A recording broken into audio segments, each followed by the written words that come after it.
All right, One Piece fans, you're going to want to stick around for this one. Today, we are diving deep into one of the most interesting and honestly one of the most emotional fan theories I have ever come across. It's all about our favorite swordsman, Roronoa Zoro, and it suggests that his ultimate dream, well, it's not just about becoming the world's greatest. It's about what he might do right after he gets there. And really, this whole idea, this whole theory, it all hinges on one powerful question. What if reaching your lifelong goal, the thing you've bled for, wasn't actually the end of the story? What if the only way to truly, finally honor a promise you made was to completely change the very person you are? Just keep that in the back of your mind as we get into this. Okay, so to really get where this theory is headed, we gotta go way, way back to the very beginning, to the promise that has literally defined every single moment of Zoro's life. This right here, this is the bedrock of Zoro's entire character. It all starts with that intense childhood rivalry with Kuina, the one person he could just never, ever beat. That constant struggle leads to this incredibly powerful promise between them. One of us has to make it to the top. But then tragedy hits, and her sudden death completely changes everything. Their shared dream now becomes Zoro's solitary burden, his life's mission.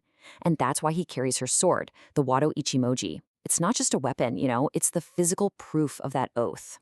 But here's the thing about that powerful promise. There's always been this shadow hanging over it. Because for all her incredible skill, Kuina had this deep, deep insecurity. And it's something she told Zoro, something he would absolutely never forget. And this quote right here, this is the heart of the whole theory. This wasn't just some throwaway comment. This was the greatest swordsman Zoro had ever known, admitting her biggest fear, that no matter how hard she trained, no matter how skilled she became, her own body would stop her from reaching the very top. So the theory goes that this memory, it sticks with him. It never goes away. After every single victory, every powerful enemy he cuts down, even after training with Mihawk himself, her words are still there in the back of his mind.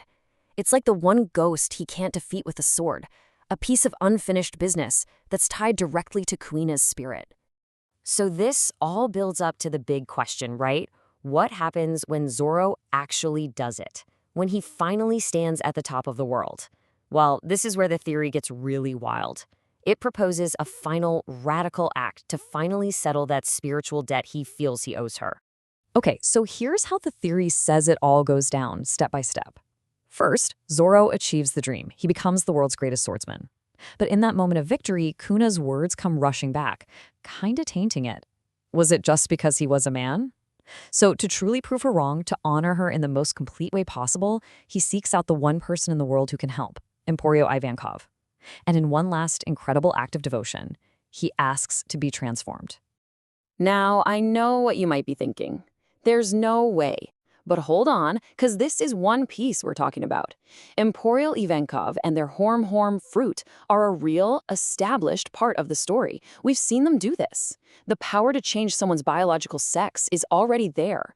So the mechanism for this crazy transformation, it actually exists in universe, which takes this theory from a what if to a well, it could happen. So let's really think about this. What would this transformation actually mean? It wouldn't be about changing who Zoro is on the inside. It would be about honoring that promise to Kuina on a level that nobody could have ever imagined. It's about completely redefining what his victory even means. And this, right here, is the absolute genius of this theory. With this one single act, Zoro wouldn't just be the world's greatest swordsman. They would now also be the world's strongest woman. Think about it. They fulfill their own part of the dream while at the same time completely destroying Kuina's greatest fear. It's like two victories in one. It's a kind of spiritual win that just being the best swordsman could never, ever provide. But wait, the story doesn't just stop there. Zoro's still a straw hat, right? The journey with Luffy to the end of the Grand Line is not over. But this would obviously shake things up a bit back on the Thousand Sunny.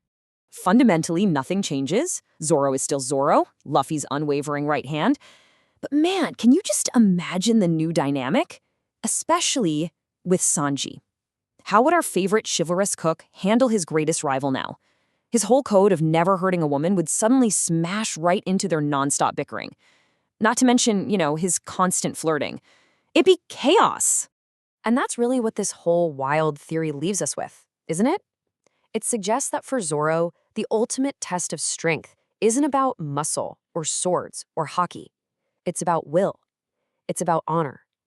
It's an act that would prove once and for all that a swordsman's spirit isn't defined by their body, but by the promises they're willing to keep. So you have to ask yourself, does true strength really transcend the body you're in?